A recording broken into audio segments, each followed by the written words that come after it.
Let me ask you a question. Gina, one of Pan Africa's most dynamic entrepreneurs, introduces an exciting new concept, moving from success to significance. Set in Nairobi's newest upscale venues for inspirational conversation that changes lives. Linking high potentials with some of Africa's highest achievers. Join us for an exciting new TV show coming soon. At the Table with Gina Din. We're at the Osteria restaurant, which is Kenya's Little Italy, and I'm meeting Oliver Mutakuzi, who's one of Africa's legendary musicians and a very special young lady. So come inside. So many of my peers who are high achievers recognize the importance of moving from success to significance. I'm so excited to be hosting a talk show that brings high potentials together with high achievers at some of Nairobi's most exciting restaurants to enjoy fine dining and inspirational conversations. At the Table with Gina Din will showcase Africa's most dynamic leaders and our most promising youth. As a new generation musician from Africa, how do I keep my Africanness? What you need is more faith in yourself. Little girl with the blue. It feels great to see talented youth get a real shot at reaching their potential. There's a very thin line between what you want and who you are. To whom are you singing this song? What's the purpose of it? Thank you. If you understand that, you will never go wrong. So what you need to do here is be you, and the competition will fall away. The whole Kenya, the whole of Africa will look for you. It's got everything to do with her. It's just finding me. Understand who you are. Yeah.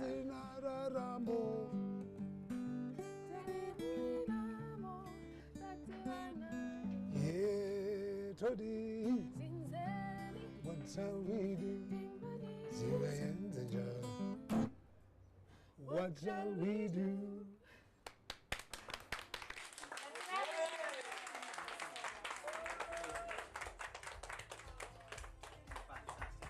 Join me at the table. There we go. That's a good one. I know.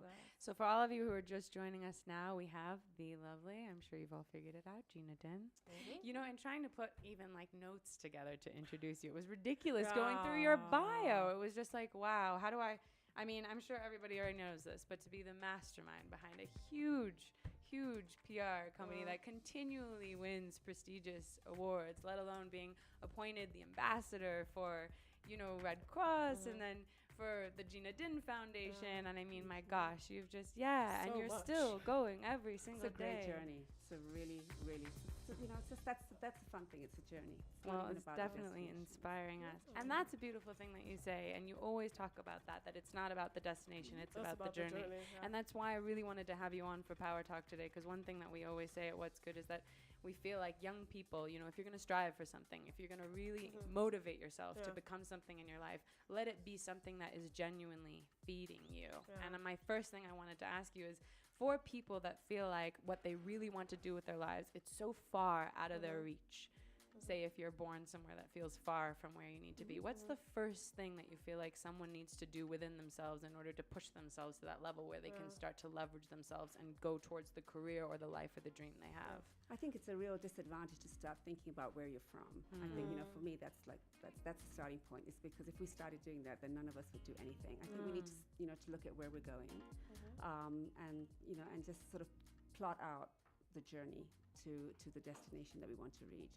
But really, for me, what's been important is just having fun along the way, just enjoying every minute of the things I've done, and just not taking it too seriously, because there are going to be challenges, and we're going to make mistakes, and we're just going to own those mistakes and just keep moving forward.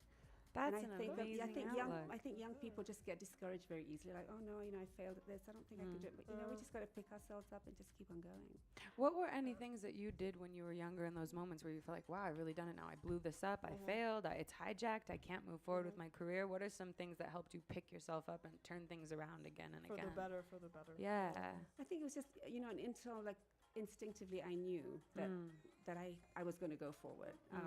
And so I had to work really hard at sort of grounding myself to say, okay, well, not everything I do is going to be a success. Of course there's going to be failures, and that's okay, because we would never know if we were successful if we didn't have any failures, you know. So if we succeeded all the time, then, you know, we would never be able to learn anything, and I think we'd be stuck in our comfort zone. So I think my failures have helped me get out of my comfort zone and do some things that have been really, really uncomfortable. But having said that about comfort zones and matters pertaining to that, as a young Kenyan growing up here, I think the one thing we've been handed down is a conditioning of serikali tusaidia, you know?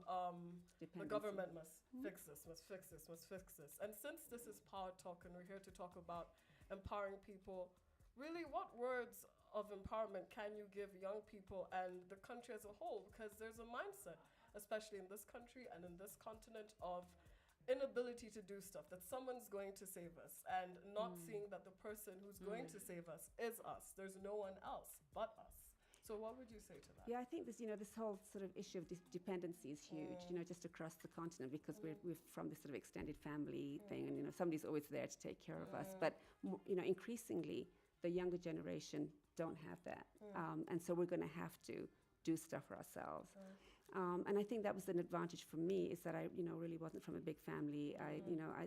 There was a lot of things that I had to learn and do all by myself. And I became very independent in doing that. So, I think that's the issue, is that we have to really value what we can do for ourselves before we start depending on anybody else to do it for us, because we have more power within ourselves than we actually think, or than we're willing to own. And we need to take that power back, because I think we've given away that power to somebody else to do it for us. So for me, it's really about young people, reclaiming their power and knowing that it's within us to get to wherever we want to go, because we can do anything. We can, and I think that's what's an amazing thing that we all rediscover in life, is like that everybody has their different ways of taking their power back. Yes, it's true. I don't know if you have any particular things that have really, I mean, like, for me, it's been everything eclectic, from like reading like books on philosophy to doing yoga, like anything like that. So do you have particular things that really helped you be like, wow, hold on, I'm turning my power over to somebody, something else, and reclaiming that? I think it's just reading a lot of autobiographies about people that have done amazing things. And when you look at, what they've been through in their lives, and the struggles and the challenges they've had, and at some point they're sort of reclaiming that power and saying, well, I'm not going to let this deter me. I'm just going to keep on going. And that's what sets people apart, isn't it? Is the ability to continue. Where, the people who don't make it are the ones who gave up way too early. I love that you say that as well, because we showed that selection from the At the Table with Gina Din series, which people will be able to see more of on our website as the year progresses, because we have many wonderful episodes that we've yet to release, and they're amazing, and I've gotten to see some things. So I wanted to say, what inspired you all of a sudden at a point in your career where you're so successful, everything's going well, you have a family that you love, you have so many things that fulfill you? Why create something where you bring, older people together with younger people that can create this sort of continuity of aspiration? What in you? I think I was trying to create something that was missing for me. So when I was growing up, right now we've got this huge digital space. So people are able to build their brands right now so easily, because we're online. You can create your brand right here, right now, by being media, and I didn't have that. And so I think we have the capability now of sharing some of our experiences with younger people, and showing them what we've done, and bringing expertise from some of our peers. So I think that's really why I wanted to do it, to say, let me bring the contacts that I have to this growing generation of future leaders, and see whether together we can't create something. And you amazing. have younger children as well, right? So is that a part of it? I mean, I think, like, the reason why I also wanted to have you on for Power Talk is I think a lot of times, and I speak with this about my mother and my grandmother and the women that are above me, is that sometimes when you're young, you feel like there's almost this pushback of like, I want to take advice from people that have, crossed over or are more successful, but I also feel like I want to find my own way. So do you feel that having your own children allowed you to figure out this way to speak to young people where you're guiding them rather than lecturing them? Like, what have you learned in helping us be available to your wisdom? Well, I think my children have taught me so much, and part of it is exactly that, is that you've got to allow them to be, because they're not me, they're individuals in their own right. But, maybe some of the things that I've been through, some of the insights that I have will help them, on their journey. And a lot of my children's friends talk to me all the time. And, and some of the things I say to them might be so simple for me, but they're like, oh, wow, and I'd never thought about doing it that way. Yeah. And so it's really about just bringing that expertise to a table and just, very casually sharing, because I've learned so much from younger people. Yeah. And, even some of the episodes we did at the table taught me so much. So I think it's really a win-win for everyone. It's not really, just the young people that are benefiting. I think some of my peers benefited too. We need to open these lines of communication. Between generations. Exactly. But speaking on identity as well, you just discussed it. You brand your company as an indigenous strategic communications company. Even articles we find are based on Pan-Africanism all the time when it comes to when they talk about Gina Group. Now, do you think it's important for more African companies to brand themselves in that line so business people can actually see that they're helping build something and grow something from the ground up, and then we can have our own economic system if more people value business and value creating something for the community and their countries and helping everyone out? Absolutely. I think Africa, as we all know, is this, this, growing continent. We've had all this, all the narratives that we've heard about rising, Africa rising. But I think, we need to step up to that, and we really need to make it Africa rising. And the only way we can do that is by building strong African brands. And that was really part of, what I wanted to do. I love the continent. I love the people. I've traveled extensively across Africa.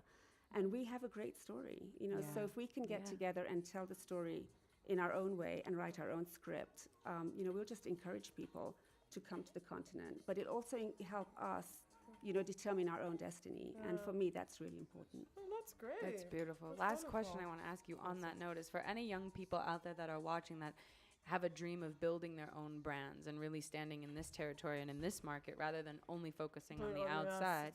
What is one thing that you would say, like, if someone wants to build a life brand for themselves, the first step that they need to understand about themselves before they start building a brand of them?